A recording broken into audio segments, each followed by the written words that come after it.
So we'll go ahead and call the meeting to order. We'll start with roll call. Carrie? Carrie Fraulino. Roll. Great, thank you, Carrie. Joe? Joe Coletti, Hebron. Thank you. Gabe? Gabe Marks, Hebron. Thank you. Eric? Eric Shevchenko, Andover. Great, thank you, Mary. Mary Kucheski, Marlboro. Thank you, Pam. Pam Farrington, Marlboro. Thank you. Mike Sharon, Hebron. Great, thank you. Kirsten? Oh, I said your location. that's okay. I just need to say Kirsten Erlinson from Andover. Perfect, thank you. Sue? No. And Heather? Heather Summer from Hebron. Thanks. And Mike Morris from Hebron. All right, item 2 is Pledge of Allegiance. Flag is right behind us. I pledge allegiance to the flag of the United States of America and to the republic for which it stands, one nation, under God, indivisible, with liberty and justice for all. Which brings us to item 3, public comment. If you'll bear with me for a moment. Hebron, Andover, and Marlboro community engagement and attendance at Board of Education public meetings is welcome. The public comment segment of the meeting agenda is set aside so the Board of Education may receive public comments. Procedurally, public remarks will be limited to 3 minutes, and citizens will be asked to identify themselves. Because the Board of Education is limited by the Freedom of Information Act to discussing only matters on the agenda, the Board of Education is not permitted to engage in a discussion of the comments presented. And Gabe, even though you're virtual, I would ask if you would continue to assume your role as the timekeeper. Having said that, is there anyone present physically that would like to do public comment? All right, seeing none, is there anyone online that would like to give public comment? Either make yourself known or raise your digital hand. Looking for Eric to give me the up or down. No? Okay, we'll move on to item 4. We actually have a couple of items, but I'll open it up to the board first. Is there any recommended additions or deletions to the agenda from the board? All right. So there is one that I would like to entertain a motion for, and that's a motion to add an executive session to the agenda as item 16 for the purpose of discussing a contract extension with our transportation provider, DATCO, with possible action after the executive session. Thank you, So Mike. moved. Who is that online? Carrie, I'll take you as the second. Carrie, if you're okay with that. Yep. Thank you. All right. Is there any discussion? Hearing none, we'll have a voice vote. All in favor? Aye. Anyone opposed? Hearing none, that carries. Okay. Great. Thank you for doing that. I appreciate that. All right. So that Mike, are the people online, are they set up in executive session? we do have it ready. When Eric can hook up the stuff if we need to. Yeah. Thank you. Yeah. Thank you for bringing that up. All right. So we have an awesome opportunity tonight on item number 5 to welcome a new student representative, Oliver, and I want to say Soros. Did I say that properly? Soros. Okay. He's a junior here at RHAM, and I'll turn it over to Oliver. Thank you, everybody. I'm Oliver Swash. A pleasure and honor to be student representative for the Board of Education. Just a little bit about me. I'm from Hebron. I try to take place at as many RHAM events as I can. Sometimes I'm here or there, but as much as I can. I do lots of volunteering in the community. I involve myself in peer tutoring, so I try to help as much as I can in the community. Some things that I would like to bring up is this past weekend we had Dig Pink, and that was a great success. In the past it has been, in the future I hope it continues to be a success. The junior PSATs are on Wednesday, and there's some tension and nervousness about it, but I think it'll go over pretty smoothly. Moving into a digital PSAT is going to be a new step, and there may be some bumps or errors, but I think it should be going pretty smoothly. For seniors, they are continuing to submit their applications to colleges of their choice, and on November 1st, there was free application to Connecticut colleges. So on that day, you can submit any applications that you wish to Connecticut universities free of charge. Number 3 on my agenda is Halloween Hallway is continuing its progress through students from high school. It is going fairly smoothly. And last thing I can think of is the college fair, although it happened 2 weeks ago, was a pretty big success. I know many students who were able to find interest in colleges and start deciding the direction that they want to go. And that's all I have for myself.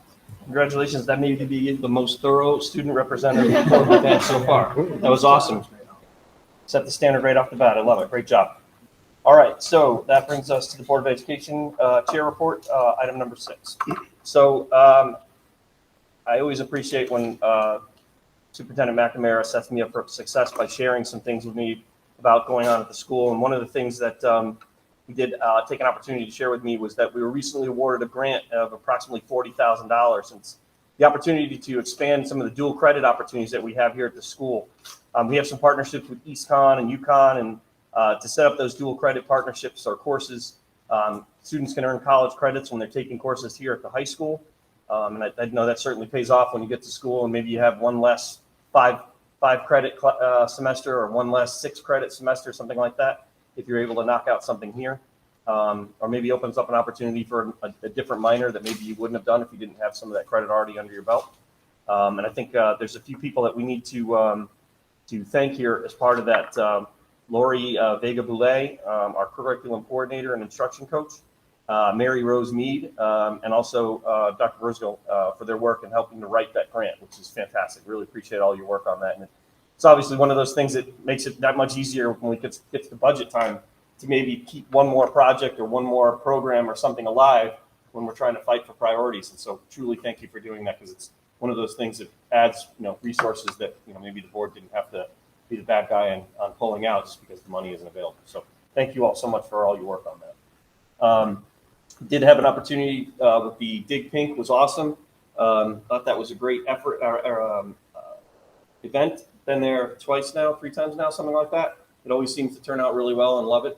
I'm glad you brought that up. And then the Morris household will be participating in the apply to all of the Connecticut schools for free on November 1st, and it's pretty healthy savings if you're applying to more than one of them. So definitely take advantage of that. One thing that I would just share, and this is again a thank you, is that the guidance team here took the opportunity, and I'm not sure if it was between now and the last meeting or not, but they run a series every year of opportunities to inform parents and students, both the juniors as well as the seniors, about all the ins and outs of applying for colleges, applying for trade schools, some other career opportunities like the military, things of that nature.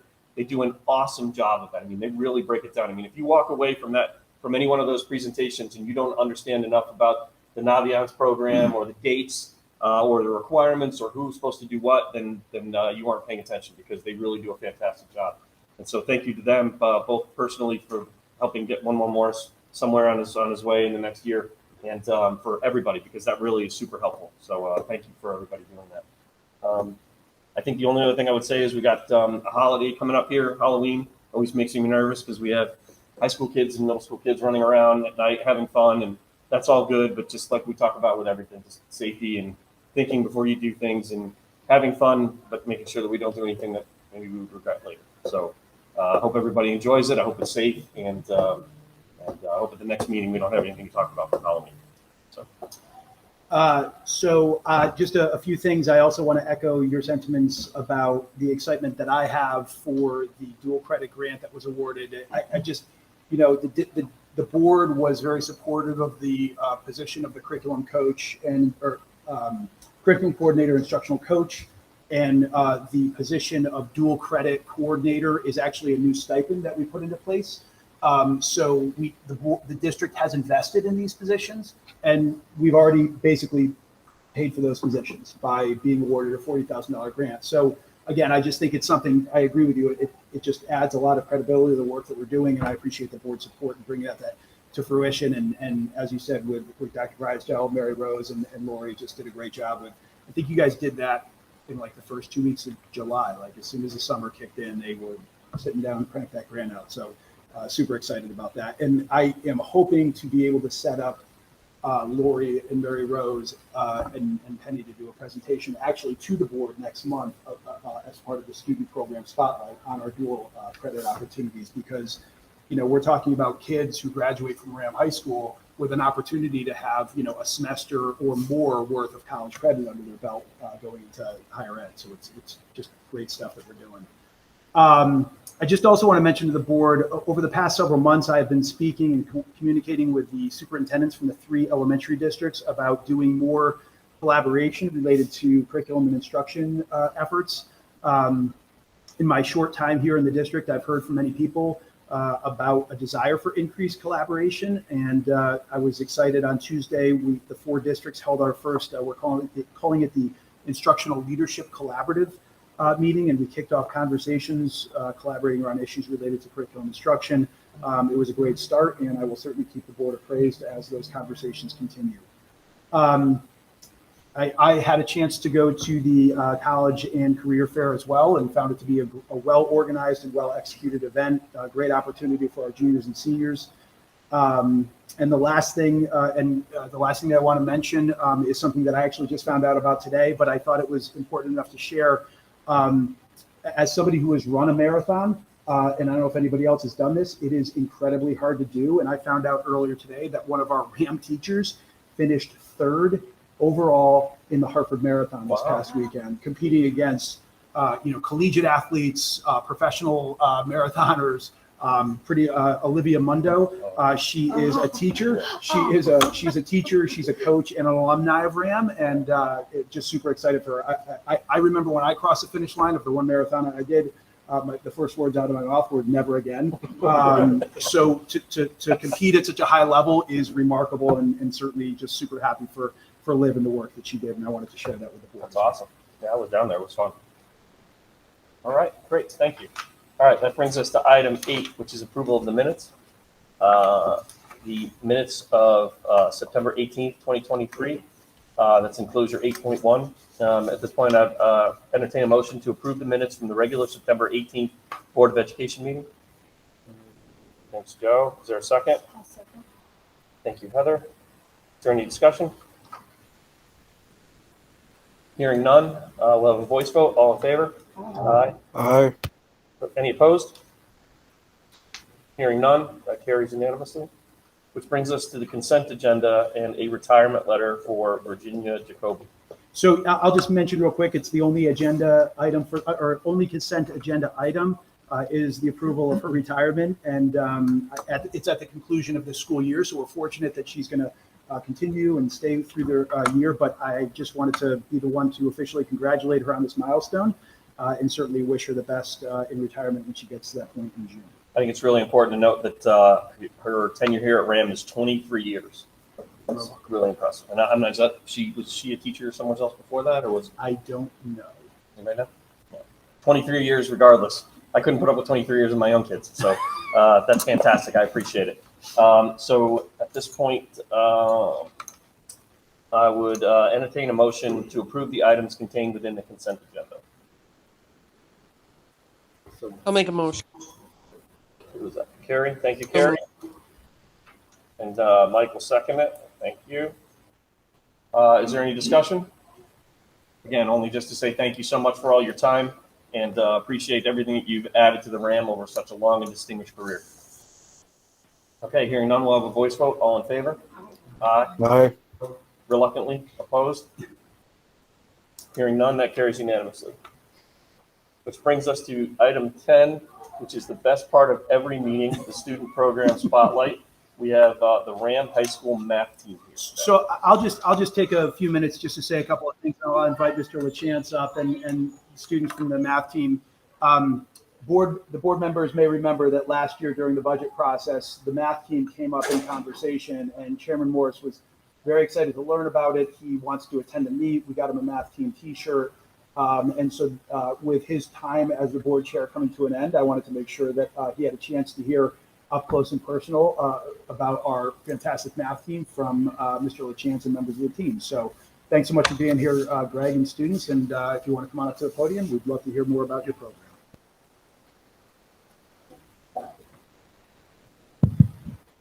Good evening. I'm Greg LaChance, and just want to introduce these people here.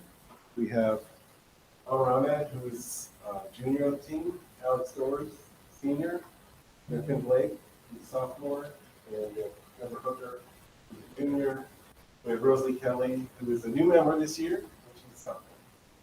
And these are students, we have about 17 students total in the team, and these students actually travel monthly to compete in math. And they meet weekly to practice and have fun, socialize. So it is a great academic club, and we're excited to have them here, and we're going to share a few slides with you.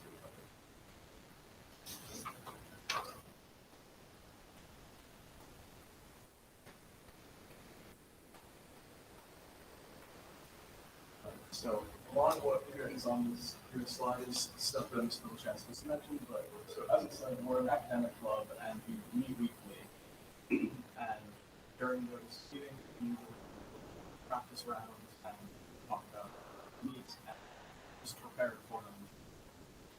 And then every month we have a university and university conversation with their 900 schools in the league versus in the for and some others. And at each meet, there will be 5 individual rounds with some examples on a later slide. And each member of the university team, there are 5 of them, will compete in 3 rounds. And then those 5 members will compete in the team round at the end, which has 1 question for each of the individual round categories. And currently, we have 17 members, and we've been growing for a year, so hopefully we'll have more. Wow. So now I get to talk about the fun stuff. So this is what a meet would look like. Those are the rounds, as you can see, individual rounds. That's after school. That is after school. In their free time, they're doing that. We take a very nice bus to schools around the state right after school. Twice a month for JV, once for varsity. As you can see, the individual rounds take place in classrooms, and you're on your own doing math problems. And team rounds normally take place in school cafeterias, where we all put our minds together around the table and all figure out math problems together. That's, as you can see, the logo. I'm wearing a shirt right now. It's kind of like a jersey, but it's what we wear to the meets. We have a lot of pride for the math team. And also snacks like donuts, chocolate milk are at the meets. We have a lot of snacks at practices too. It's always fun. That's some scientific method to the snack choice that promotes math. There's gotta be something with brain, sugar. but donuts. Yeah. Love it. Love it.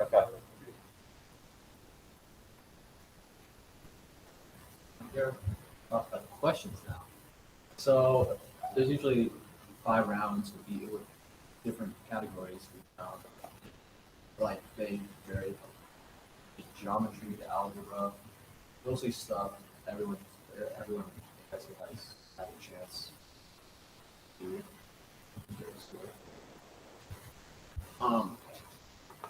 We usually get these questions beforehand, or categories beforehand to practice. We're memorizing formulas. Very fun. So We're resisting the urge to hand these out to Quizzle. yeah. We'll save that for another time. So each round has 3 questions. You have 10 minutes to do 3 questions. So there's a 1-point question, a 2-point question, a 3-point question. Usually the 3-point question is the hardest. So yeah.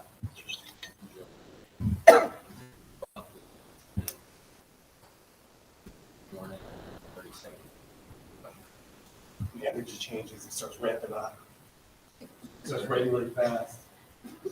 And is there like so many are being scored as varsity, so many are being scored as JV, or how does that work?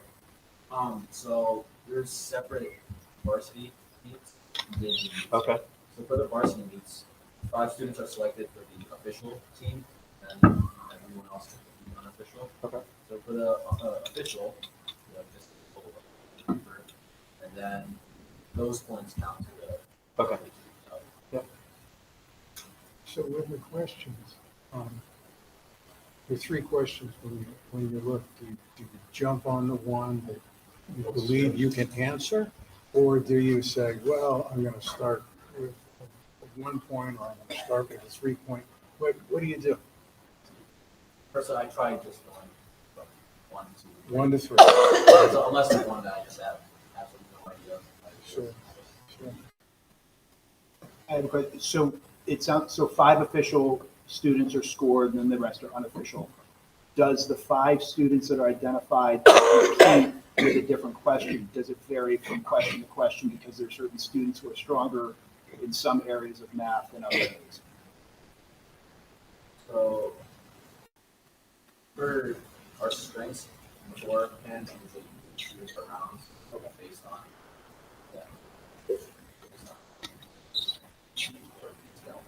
Sometimes if we're really competing, we do round off. You do what? We do a round off where you have 2 people compete, who's going to be able to be official. I love it. That's a wrestle off. I love that. Can you actually answer all 3 questions in 10 minutes? It's we do celebrate when people get 6 points. It's fairly rare, but typically at least a couple people each week get all 6 points in the round. We celebrate that question. Is this a state, like, is there, who manages the league? Like, who's the league?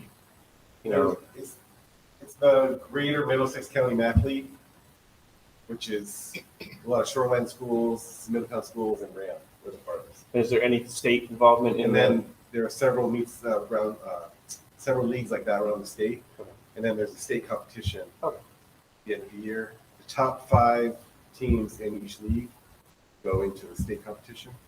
The last year we were in the state competition. Cool. Sorry, I didn't mean to interrupt your presentation. Well, we got to show them the next question. Next slide is the, there you go. That shows some represents geometry. Yeah, we all love geometry.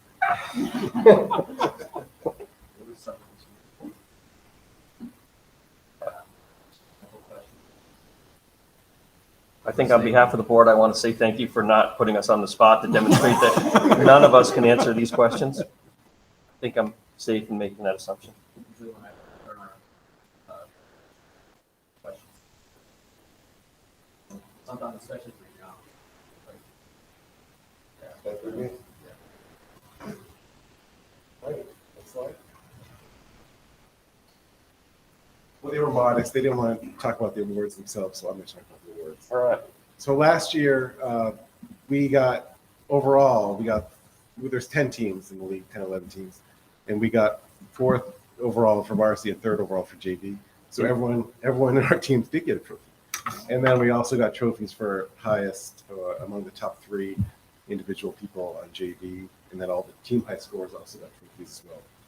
Awesome. And then Trevor as well got a highest underscoring underclassman 2nd place trophy. And is that in the Middlesex League or is that in the state competition? That's in the Middlesex League. Okay. So anything that's individual like that's Middlesex League. So there's a banquet at the end of the year, and we're at Xavier, and so there's a big awards presentation for all of it.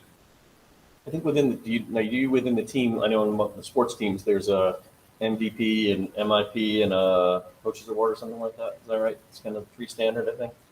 Do you do anything like that? No. We just go with the trophies that they get. Okay. We had a presentation at one of our meetings for the awards. If we could. No, I was just saying, I mean, What? Yeah. They're all MVP. Hear that? They're all MVPs. Yeah. yeah, I like that. Any other questions? Anybody from the board? I would just say this one thing. I think that they found some of these equations on the ship at Roswell.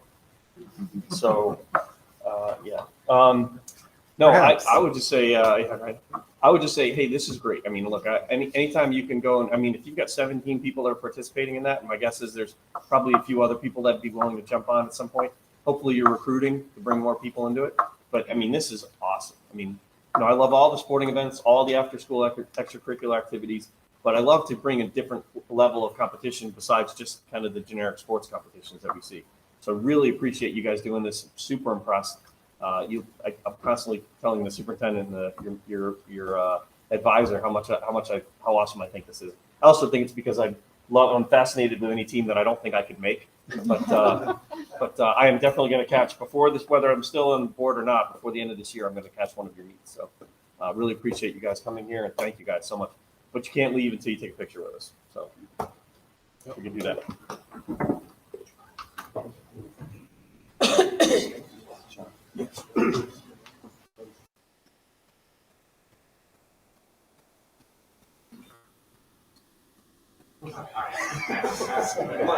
And you have to go in the middle because you have the math teacher. Oh,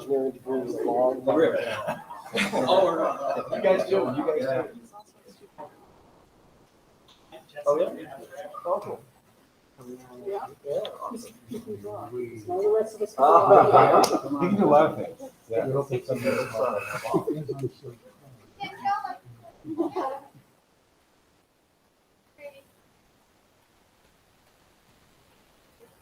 Thanks, everybody. Appreciate it. Thank you. And we've told our math team members they do not need to stay for the remainder of the board meeting. They are completely excluded.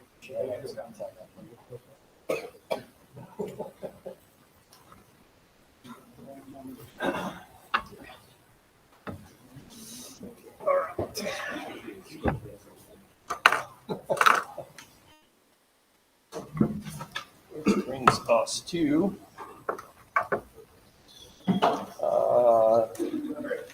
item number 11, which is old business and the strategic plan update. Yeah, so this is just a very quick agenda item that I wanted to make sure I covered. I think the last time we had met in September, I shared with the board that we had established meetings for the strategic planning committee to meet. Those meetings have been taking place over the past 2 weeks. Heather is on that committee with us. Eric is on the committee with us. Penny and Michael, Christine Hartwig from the administrative side. Trevor from the math team is one of our student representatives. We have 3 student reps. We have elected officials from the different towns. We have staff. It's just really, it's a very comprehensive group. We wanted to have as many different stakeholder voices as a part of the process. And I've really enjoyed the conversations. We've been talking a lot about the work that the high school and middle school staff have done on skills and dispositions and kind of where we currently are and where we need to go in the future. It's just been an exciting process to be engaged in.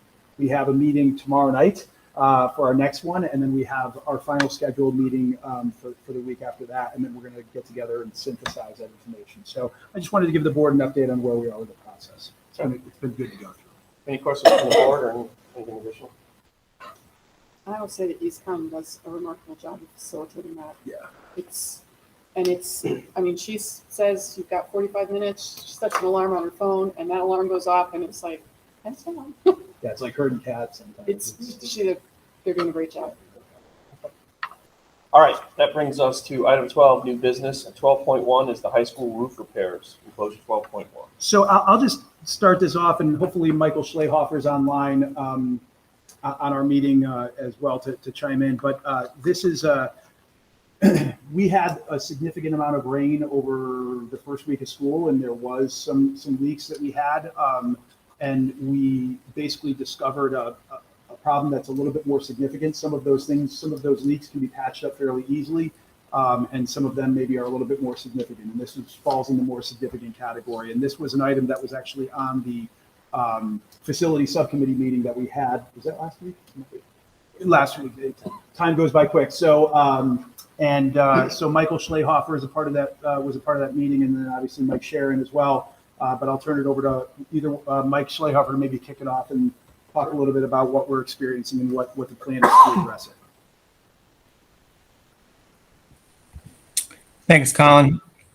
So the upper high school over by the math wing, there's 2 rooftop units. One that services the classrooms along that area. And what we're encountering is there's a number of seams, I believe 10 to be exact, on the side of a unit that is pitched incorrectly. So the solution we're looking at is to rip out the black roofing material and install what I'm looking for. Crickets, yes, thank you. Crickets, which would help shed the water away from the unit towards the drains and then re-roof over the crickets.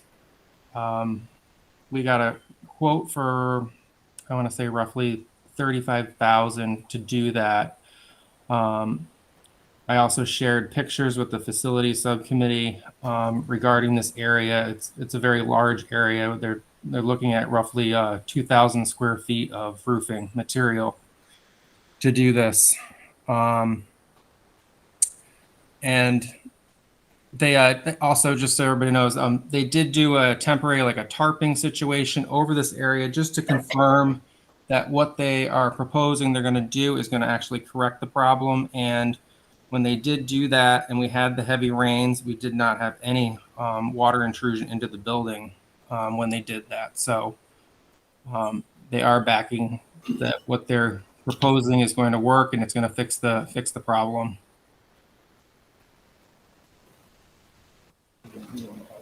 Well, I think one of the great things that we're able to exercise here is a relationship with a long-time vendor, who came in and provided us with the quote, right, that we have in hand, the roughly $35K that Michael's referring to.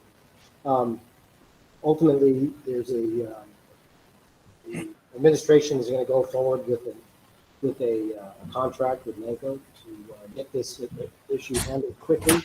The concern there was that we couldn't afford to wait for the RFP process. It would have taken and run us through one of our wettest, most destructive portions of the year, going through the winter. We didn't take the chance that we would run until spring. So we were happy to endorse the proposal forward with regard to reallocating some funding to cover these. And so from a funding perspective, we do have some money in our capital non-recurring unallocated account. And so later on the board agenda, when we go through some financials and there's going to be some motions for transfers, one of the motions, again, it's later on in the meeting, is going to be to make a transfer from that capital non-recurring unallocated account into to the project to address the roof issue. To do that now. I thought we had it all. No, that's the other one. Oh, please. It's a letter. It's under, it is under number 4. It's under, well, Financials. it's under financials. With that, I want to say it's different. Let's see, I think received. Yeah, that doesn't have before the desk. Oh, okay. But it doesn't follow the checkpoints. No, I know, but it's, Okay, that's fine. we're good. I'm We're good. The motion is I'll later. sit over here. Okay. Yep. Okay. We're good. Okay. Anything else on 12.1? No. Anybody else from the facilities? All right, which brings us to 12.2, just breathe signage. So again, this is just another really more informational item that I wanted to bring to the board's attention. So enclosed in your packet is enclosure 12.2, which is a mock-up of a sign that would promote RHAM as a smoke and vape-free environment, which we know smoking and vaping is prohibited on RHAM campus. We currently have signage in certain areas at different entrances of the building that promote and inform the public that smoking and vaping is not permitted. AHM, obviously a longstanding partner of the district, was recently awarded a grant to provide, I guess I would say, maybe a little bit more aesthetically pleasing signage that you could see. You've got some lovely watercolors, it looks like. The slogan is just breathe. And AHM approached me. They've been working with some of their partner districts and partner organizations to provide similar signage to them. They asked if we were interested. I expressed that we would be interested. We have a limited number of signs at different locations. What we're going to be able to do is take these Just Breathe signs. We're going to replace the existing signs with those. And then what we're also going to be able to do is expand the number of signs that we have in more highly trafficked areas that of the general public, areas like the competition field, the baseball field. So places where members of the public tend to congregate and visit more often. So again, it doesn't require any board action. It was something that I discussed briefly at the facility subcommittee and just simply wanted to inform the board about as well. And I'm appreciative of AHM's generosity in including us with this, because I know they've been doing it for others as well. Which brings us to 12.3 and first reads of policies. There are a number of policies. I've been working with the administration and staff, as well as members of the policy subcommittee, on trying to address, some of the policies that need to be updated. I'll tell you what I'll do is, if it's okay with you, I'm just going to go through all of them, because all of these are first reads. None of them are going to require any board action. And I'll just quickly go through them, and if there's any questions, I can certainly entertain any that you may have. So policy 6146, graduation requirements, enclosure 5.1. This is a revision to an existing policy. The revision is being made because of a legislative change to graduation requirements for students entering high school for the start of the 2024-2025 school year, who will now be required to earn 0.5 credit in a personal finance class. The next policy, policy 5144, is students, and section 504 of the Rehabilitation Act of 1973 and Title II of the ADA of 1990. So this one's a little bit more convoluted. We currently do not have a policy pertaining to this topic. What we have in our policy handbook is a regulation. Now, the board may remember, boards approve policies, they don't approve regulations. So in order for us to be in compliance with legislation, this should be a policy, not a regulation. So that's step number one. Step number two is taking our regulation, making sure that we have an updated policy that is current that is aligned with current legislation, and that's what you have in front of you. So the policy that you have in front of you is a complete red line version, because the language is totally new. It is recommended from Shipman and Goodwin. It's been reviewed by both Christine Hartwig, our Director of Pupil Services, and Kristen Brewer, our Pupil Services Supervisor, who is also our 504 Coordinator. And again, this will put us in line with current legislation. Similarly, there is a proposed policy 4128, which is an employee's in section 504 of the Rehabilitation Act of 1973 and Title II of ADA. Because we really, as a district, should not just have a student policy pertaining to section 504 and ADA, but we should also have an employee one as well. So the language that you see in front of you will do that for us.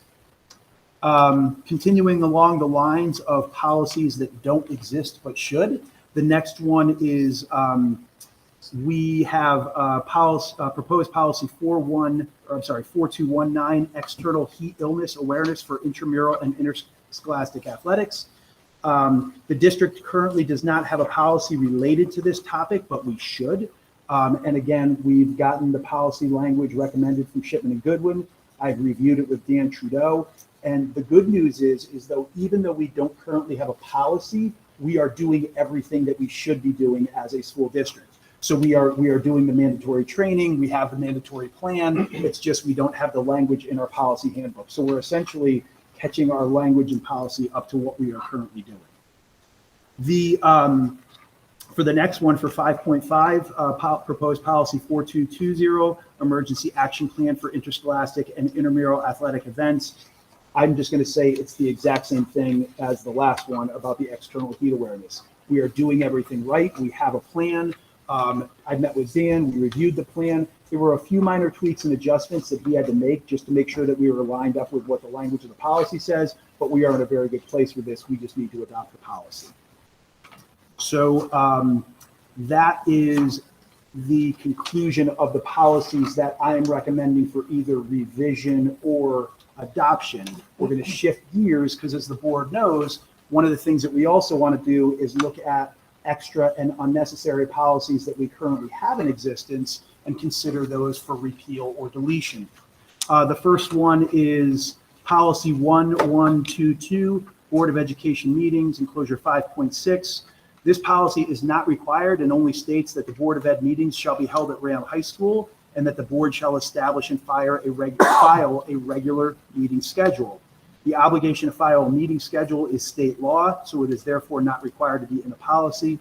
And also it's included, the information is already included in bylaw 9342, and our attorneys are recommending that we repeal this policy.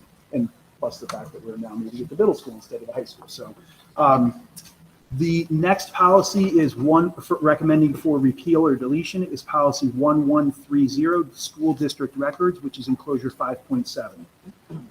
Again, this is a policy that is not required as it addresses what is in the law related to the Freedom of Information Act. And so there's things like the second paragraph is problematic because it references documents excluded by this policy as being potentially different from documents that are talked about being excluded in FOI law. So we might have some contradiction in what the policy says versus what FOI says. So it's best that we repeal this policy. As I said, it's also unnecessary. The next one, policy 1124, notifications, enclosure 5.8. We're recommending repeal or deletion as meeting notification is already discussed in the bylaw 9340A, construction and posting of the agenda. So we have redundancy and it's not necessary. Finally, 5.9, policy 5141, health. Health of students, enclosure 5.9. This policy is outdated and does not comply with current laws around immunizations. Further, the board also has policy 5314, immunizations, and we recommend that this policy be repealed and replaced with, which we've already done. So we are in compliance with everything that we need to be in compliance with legislation. I've talked an awful lot. I would certainly entertain any questions that anybody may have. I don't know. Anybody else? Anyone online? Any board members online? Questions? So if both the policies that we are looking to revise and adopt, they would come for a second read. Similarly, policies that we are considering for repeal and deletion typically go through a 2-read process as well. So both of these sets of policies or both categories of these will come at our next meeting for a second read. Just saying that we went over all of these policies in more detail. So I'm sure you did. Yeah. No, I get it. I get it. Okay. Yeah. No, that all makes sense to me. All right. So if there's nothing more on that, then I'll move to 12.4, which brings us to the financials. Okay, so 12.4A, you will see the expenditure and revenue report and the proposed net favorable position at the end of September 30th, 2022 is $139,894. As of October 1st, we're reporting our student enrollment figures to the state of Connecticut. And so we are currently awaiting the magnet school GOAG tuition statements so that we can start processing payments there. In the capital improvement fund, we have some remaining projects, and the system-wide crack sealing and line painting actually got completed this past week. The capital non-recurring fund still has the material containment that unfortunately we're still working on our gathering the information for funds. And Pupil Services Department is doing a great job of putting together their purchase orders and making sure that it follows track with whatever happens in the IEP or the PP. Or don't ask me any questions about the initials. The planning meetings for the students so that they can track any changes that are occurring in a timely fashion. Are there any questions that the board may have? Material containment thing. I know last time we spoke that popped up as something that we needed a specific. There's 14 items that the planning and zoning department would like us to gather information on, and that goes in. I mean, is the feeling that this is just we're going through the process, but we should be able to do this, or is there some significant hurdles that we're? I'm hopeful that they will pass it without them because I don't Okay. Okay. Who's our representative that goes to the meetings? I'm unaware of one that. Right now, it's just we're gathering information that they're requesting, but certainly if we need to. Okay. All right. Okay. Any other questions? Anyone? All right. Okay, so moving on to 12.4B. This is our, as per board policy, when I bring transfers from July through September. And these 27 transfers represent $571,810.47. and it's actually in a much nicer state than it has been in years past. We've had less movement in terms of moving, reclassifying staff. Unfortunately, as you can see, most of the transfers, or many of the transfers, are for costs that are coming in higher than anticipated due to inflation. Are there any questions of the board? Is it? But this does require a motion, but you have that already at the end, so I should just keep going? Yeah, why don't you do that and then we'll. Okay. Okay, so 12.4C. This is for CNR, so capital non-recurring and capital improvement funds. We have some projects that have been completed. So basically, we're taking the available funds from the completed projects and moving them onto the unallocated project in the respective funds that they are budgeted for or available for. Are there any questions based on what is presented in 12.4C? Nope. Okay, so a motion for that also. 12.4D is the food service monthly sales and expenditure for September. This represents everything we've done through September, and currently we have a net loss of $30,753.50. We are participating in the stable program, which is basically the students can eat breakfast for free. And then all students eat breakfast for free. Lunch, if you are free or reduced, you can eat lunch. And then today, the state of Connecticut is releasing a fourth allotment of supply chain assistance. So we're getting shy of, I believe I told you about 31,000. We're just shy of about 31,000. So that, any questions with food service? So it's a break even for us then? Yes, in terms of, basically what we're getting right now, yes, that's the break even. Okay. All right. So moving on, 12.4E is the short-term investment fund. And I told about what we did for the whole year in dividend reinvestments. So for the whole year, so the month of September is when we opened the account or transferred the $300,000 into an existing account. We had $10,282.22 of dividend reinvested, of which $1,540.51 was for the month of September. So, any questions there? Hearing none, I'm going to keep going. So 12.4F. This is the high school and middle school student activity report. We balance as of September 30th, 2023 to the bank. Are there any questions there? Great. Thanks. There are some motions that need to be made. Yep. All right, so that runs us through to the motion. So first up is the reallocation of funds. So let's go to, at this point, I'd entertain a motion to reallocate funds from the unallocated project line in the capital non-recurring fund in the amount of $40,000, includes contingency for the high school roof repair project stated in enclosure 12.1. Thank you, Mike. Is there a second? Thank you, Joe. Is there any discussion? All right, hearing none, I'll have a voice vote. All in favor? Aye. Any opposed? Aye. Any opposed? Hearing none, that carries unanimously. Moves us to the second one. I'd entertain a motion to reallocate available funds from completed projects to the unallocated project line in the amount of $1,995.73 in capital improvement fund. Thank you, Mary.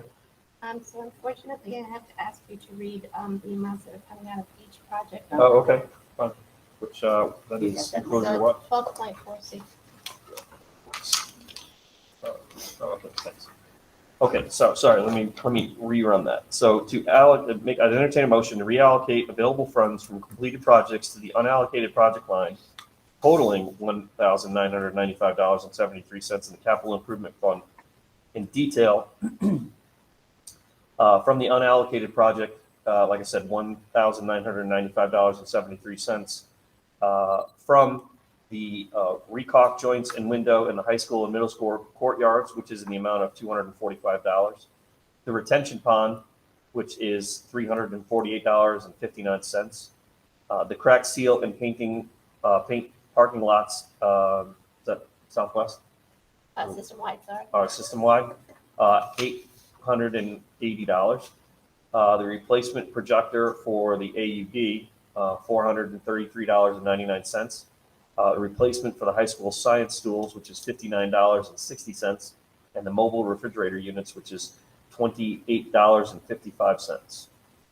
This is So not part that's the of that. second one, that's a Okay, different. yeah. I'll make that motion. Thank you, Mary. Is there a second? Oh, I got Eric beat you to it. All right, is there any questions? Any discussion? Hearing none, we'll have a voice vote. All in favor? Aye. Any opposed? Hearing none, that carries. Which moves us to the next item, which is to entertain a motion to reallocate available funds from completed projects to the unallocated project line in the total amount of $27,063.39 in the capital non-recurring fund. And that would be coming from the unallocated project, $27,063.39. That's to the unallocated project fund from the irrigation well replacement, which is again in the same amount, $27,063.39. Thank you, Mike. Is there a second? Thank you, Heather. Is there any discussion? Hearing none, we'll have a voice vote. All in favor? Aye. Any opposed? Hearing none, that carries.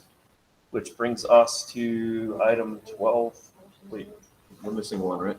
We just have to do a total. Right, that one's not in here. I don't think, is it? Yeah, just a total. Just the total? Okay, and then finally, I would entertain a motion to transfer funds listed in the amount of $571,810.47. This is regarding the budget appropriation transfers. Eric, thank you. Is there a second? Heather, thank you. Is there any discussion? Hearing none, we'll do a voice vote. All in favor? Aye. Is there any opposed? Hearing none, that carries as well. Thank you. All right, and then that brings us to committee reports, facilities. I think the furniture donation part. Did I miss something? Is that on there? It's 11.3. Wendy, can you talk about that last? That was last time.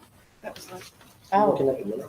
maybe. I was like, wait a minute, I must have missed this. Well, we did talk about sorry. it in deck actually, and we identified that couch. That's the I couch missed right it. there. You know why? I missed last month.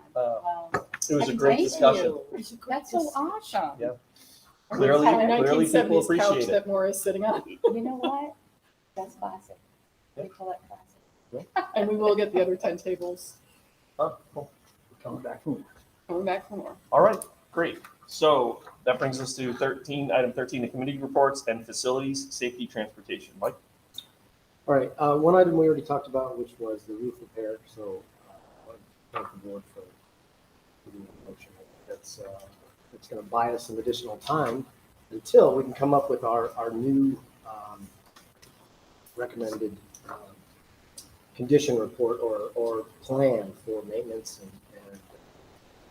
overhaul of the facility. So back in September, we met as a subcommittee, and we had asked the administration, Mike Slayhofer, Eva Gallup, to reach out to their peers in the industry, peers in the and other resources to try to find out some additional information on a company by reporting. And they provided us with an estimate to provide these services, which is essentially a full facility assessment with a recommended maintenance schedule.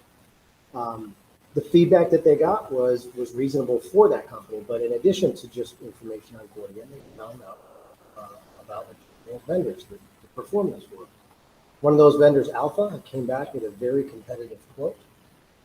Alpha is someone that we'd like to, Michael Slayhofer recommended that we pursue, and the facility subcommittee endorsed recommendation. And so we are confident that the administration has done their due diligence, encourage them to pursue the contract with the appropriate company without returning to the so.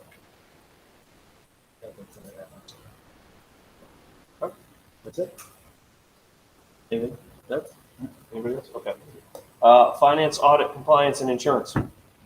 I had asked Mike in advance if I could have a little extra time. Please. There's a lot to go over. Take your time. We were approached by the town of Columbia for the possibility of having some students attend RHAM.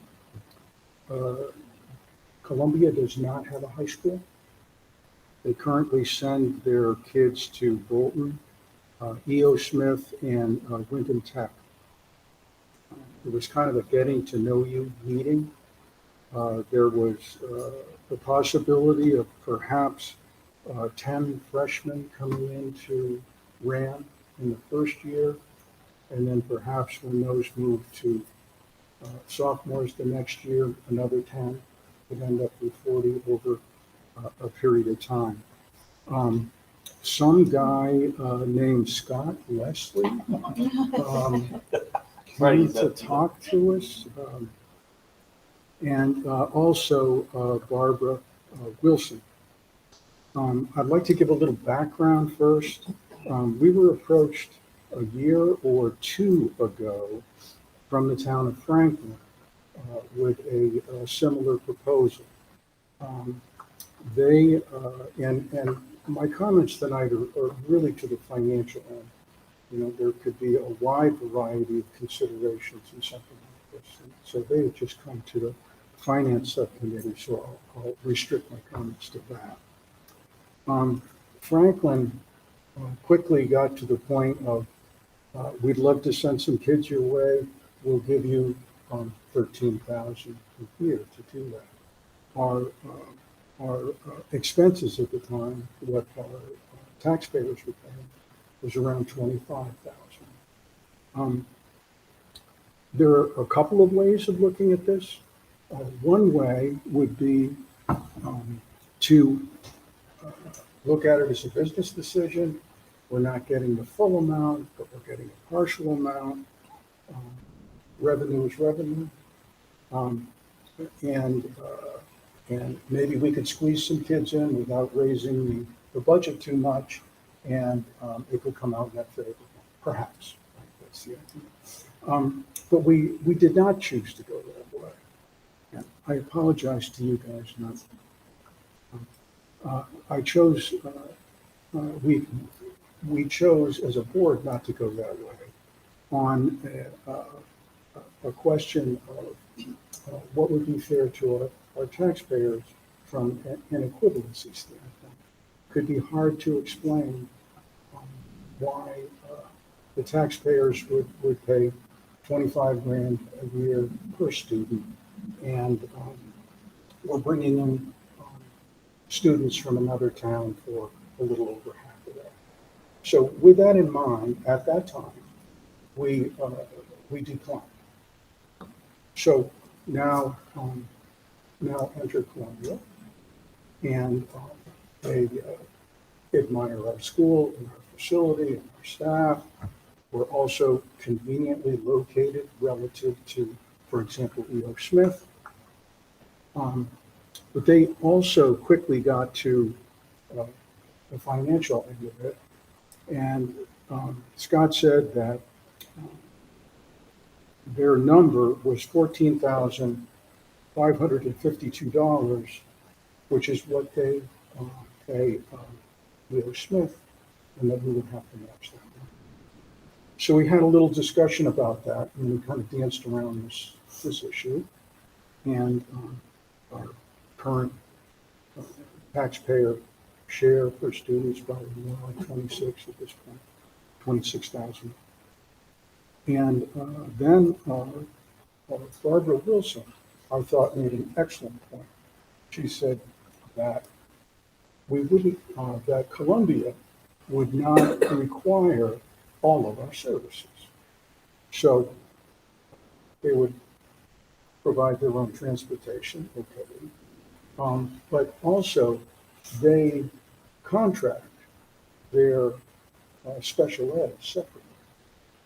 So what we agreed to do was, or Colin is helping us out with it, I'm sure, is to take our student costs for our taxpayers in our 3 towns, subtract out what the transportation portion is, subtract out the special ed portion, see what numbers left per student, and then we can compare the two. So our lease plan is that when Colin has that together, I'll come up to his office. We can go over those numbers prior to our next subcommittee meeting, and then we can hash that out, and then come in and do, a more complete report out to the entire board, hopefully next month. So that's where that one is. Now, a second item I'm going to talk about is that, and this is something I've been meaning to bring up for a long time, but I was waiting for the proper time. And now I'm getting to the end of my term. I'm not running for another term. So I'm going to squeeze it in here. And it's really, it's strictly informational. And I'm just giving you a personal opinion. I'm not representing the subcommittee. And it's regarding taxes. And the first thing is, one is the burden, and then the other is insurance trust. And there's some members of our constituents who we're all aware of them, but they don't always come to mind. And what I'm referring to is people who they have their home, they have their car, they have their property tax, but they don't have much income. Often it's retired people. They did okay, but they didn't do great. Now they're retired, and their income is low. Well, our income tax system has that figured. If you don't have enough income to, up to a certain level, then you don't pay income taxes. And so those people would be helped by that situation. However, property tax doesn't care what your income is. Property tax only cares what property you have. And so for those folks, which we have in all 3 towns, and if you ride around, you'll see their homes, modest homes. The property tax portion, the property tax bill, which none of us looks forward to, is one of the biggest bills that they face over the entire year. So my only point in bringing that up is that whenever we're spending money, we have a wide variety of considerations. And we're thinking of our kids, and we're thinking of our parents, and we're thinking of our staff. And then one other element, not a driving element, but one other element to keep in mind is that we do have constituents that have paid in. They may have paid in for 30, 40 years. They may or may not have any children. And they have that burden of property tax that is considerable for them, and maybe more considerable than a lot of people sitting at this table. So we just have to, in my view, we just have to have that be one more element of consideration when we're working on our budget, which we spend months on every year. So that's that. And then the other thing I want to talk about is taxpayer trust. And I believe we have taxpayer trust. If we didn't have it, we would know. And we can look at surrounding towns and the various things that happen, okay? And And it can boil down to, sometimes it's financial, sometimes it's not. But what it can boil down to is a lack of trust. And I believe that we're trusted on kind of three levels. One is the one that we consider all the time. Where are we with our budget? We're adequate, but we're not lavish, right? So we think about that one all the time. Another one, a second one that we don't think about, and fortunately we don't have to, is corruption. We don't have it here. I have seen it. Corruption could be quietly moving funds earmarked for a certain purpose and dropping them into another. It could be having that someone's brother or brother-in-law get the paving contract, right? Those types of things. Or the audit comes, every year the audit comes with a long laundry list of action items that either are taken care of or not. So, and relative to my previous experience with town politics, RHAM runs an extremely tight ship, and it makes you think it's running itself, even though it isn't. So that's a beautiful thing. And then the third thing, the third element that I'd like to bring up is I'm going to call it tax burden evenness. And so a person can say, I'm not personally, as an individual, burdened more than the next person. I think that is when people are paying their property taxes, which no one enjoys doing, they can at least feel that this is handled in an even fashion. Why? And what it means at RHAM, as I see it, is a system which we have in place, which is we don't have a cat fight at the beginning of each fiscal year where each town says, well, you, Hebron, are burdening the budget more, and so you should be paying more per student, and I should be paying less. We don't do it that way.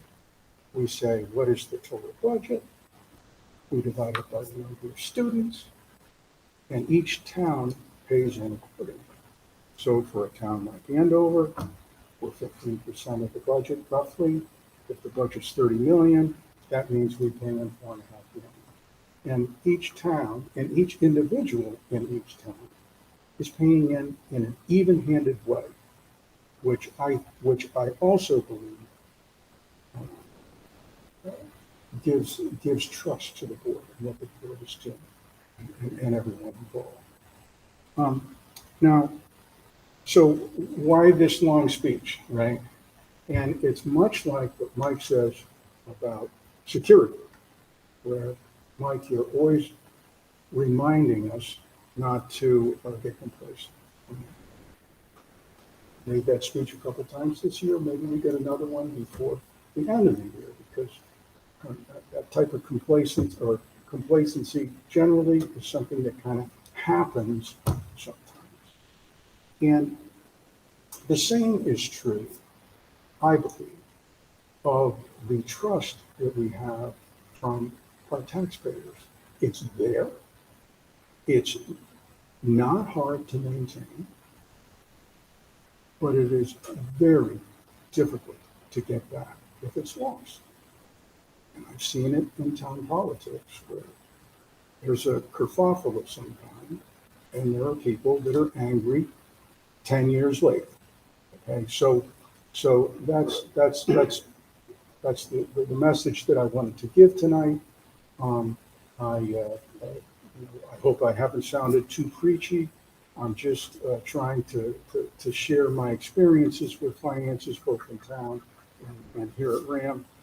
The great news is I believe we have excellent trust with our taxpayers, and it's just a question of doing the little things we need to do to maintain it. So thank you for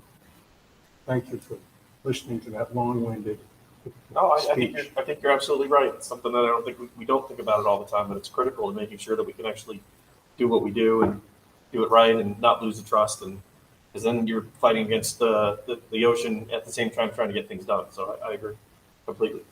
Okay. All right. Negotiations. I don't think we have anything. Right? Anything from them? What there? Sue's not here. Nothing from negotiations. No. Policy. Harry. Hi, the only thing we have going on is the continual review of policies. Nothing really new except for that. I mean, that's not really new, so. No, I tell you. Sorry, go ahead. No, I just said it's status quo. No, I think you guys are doing a great job. I mean, look, there's still plenty to go on that priority list, but you're doing a great job of eating away at the top priorities and working yourself down. I get made fun of for this, but I do read policies pretty regularly, and I did notice one the other day that still has Scott's name on it or something like that. So it's just those things constantly getting to updating. It wasn't a high priority one that I think is some sort of serious risk, but you can tell Scott he's still part of our policy. Yeah. Yeah. No. But you guys are doing a great job. Thank you.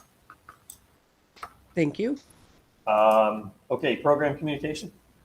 Yes, we had a subcommittee meeting, and we had 2 faculty members join the meeting.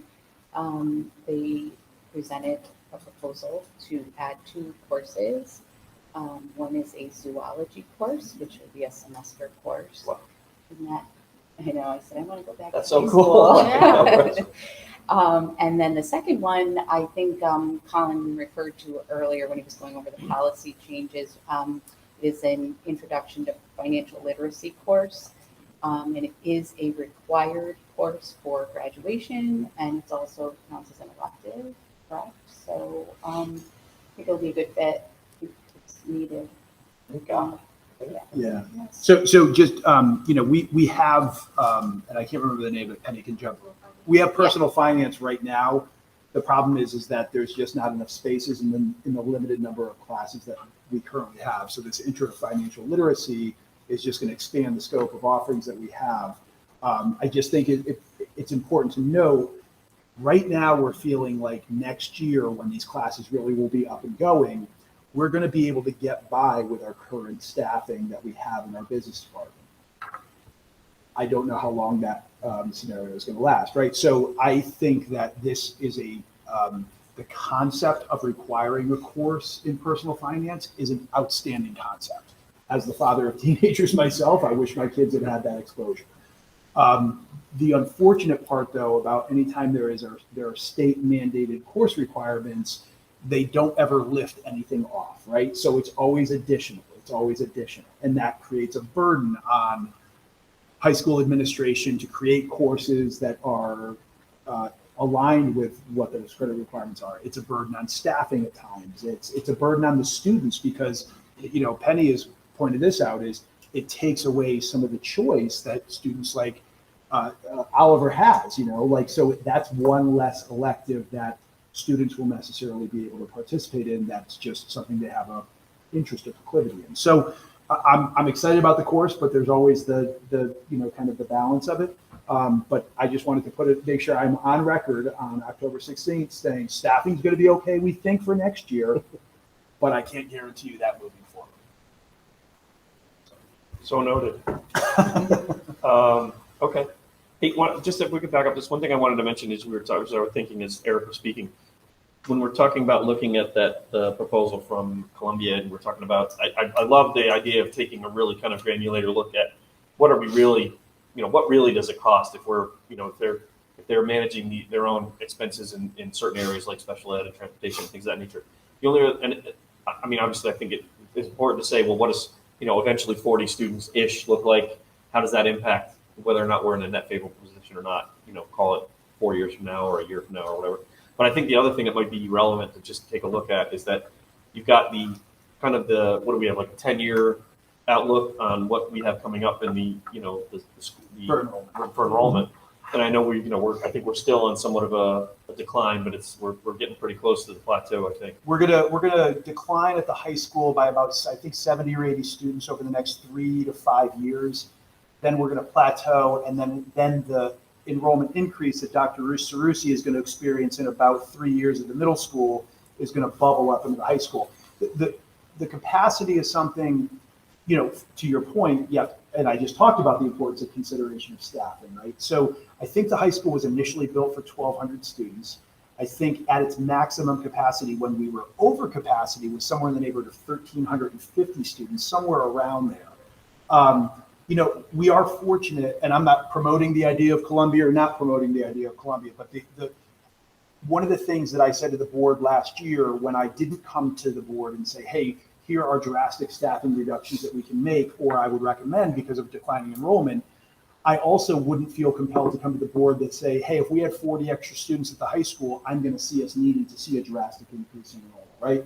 Because the same argument for why we shouldn't eliminate staff is the same argument for a period of time of why you shouldn't increase staff. But I agree, it is something that we would want to take into consideration.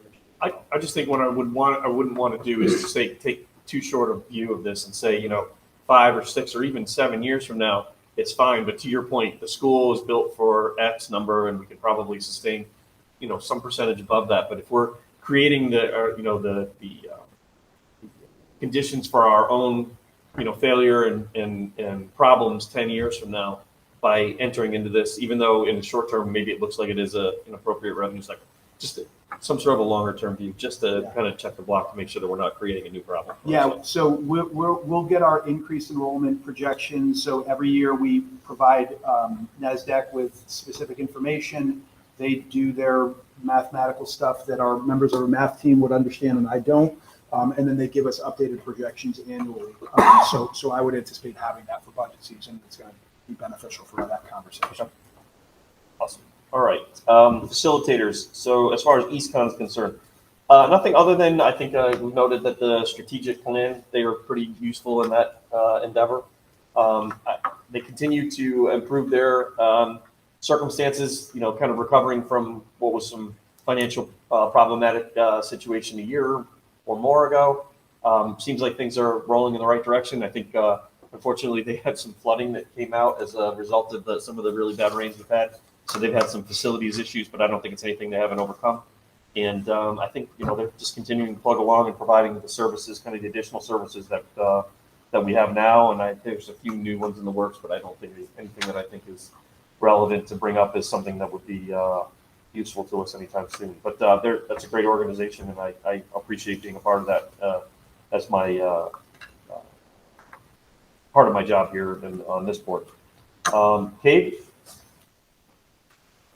The only thing I'm going to give is the annual conference is coming up November, I want to say it's 17th, 18th.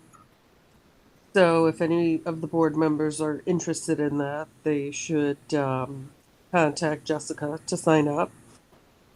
And that's all I have for them right now. All right, thank you. All right, that brings us back to item 14, which is public comment. And so give me 1 second. Hebron, Andover, and Marlboro community engagement and attendance at Board of Education public meetings is welcome. The public comment segment of the meeting agenda is set aside so the Board of Ed may receive public comments. Procedurally, public remarks will be limited to 3 minutes, and citizens will be asked to identify themselves. Because the Board of Education is limited by the Freedom of Information Act to discussing only matters on the agenda, the Board of Education is not permitted to engage in a discussion of the comments presented. So at this point, I would ask, is there anyone present that would like to give public comment? Seeing none, is there anyone online that would like to give public comment? Make yourself known or raise your digital hand. Eric, I'll give you the yes or no. Okay, hearing none. That moves us on to item 15, which is the informational items. So there's in your board packet, there's a listing of both high school and middle school events. A couple of things that I'll just highlight. I mentioned, I think in September, the Drama United show is coming up this Thursday. Is that a 6:30 start time? I can send an email to the board, but it's again a great event. We also have our fall concert on October 26th, which is a great event as well. And last but certainly not least, our Veterans Day celebration will be held at the high school and middle school on November 9th, if I'm remembering correctly. So again, 3 really great events that we have. Sick, thank you so much, I appreciate it. Okay, any questions from the staff? Did somebody raise their hand? Okay. They're quick. Okay, and then, any other questions for informational items? All right, so this brings us to the adjusted agenda based on the new item add, which brings us to item 16, which is to entertain a motion to move into executive session to discuss a contract extension with our transportation provider DATCO. Further move to invite Superintendent Colin McNamara and Business Manager Eva Gellert to join the executive session. Do I have a motion? Thank you, Mike. Is there a second? Thank you, Mary. I'll second. Mary Beachy, sorry. Any questions? Hearing none, we'll do a voice vote. All in favor? Aye. Aye. Any opposed? Hearing none, that is approved, and we'll move into executive session at 7:50 p.m. And then if there's anybody online that you all have the executive session connection, or do you need Eric to send that out to you? Sounds like everybody has it, so we'll go ahead and move on to the executive session. So. Back in regular session at 8:20. At this point, I would entertain a motion to authorize the superintendent, Colin McNamara, to finalize and execute a contract extension with our transportation provider, DATCO, as discussed. Thank you, Joe. And I'll take your hand raised, Heather, as a second. Okay. Is there any discussion? Hearing none, we'll have a voice vote. All in favor? Aye. Aye. Any opposed? Hearing none, that carries unanimously, which brings us to item 15, which is adjournment, and I would make a motion to adjourn. Entertain a motion to adjourn. Or me. All right, there you go. Mike? Mike's made the motion. Is there a second? I'll second. Pam beat you. Sorry, Carrie. That's okay. Any discussion? Hearing none. All in favor? Aye. Any opposed? Aye. Hearing none. We stand adjourned. Thank you, everybody. If you want to pass back those documents that I gave to you, you can. If you want to keep them for your records, you can certainly keep them.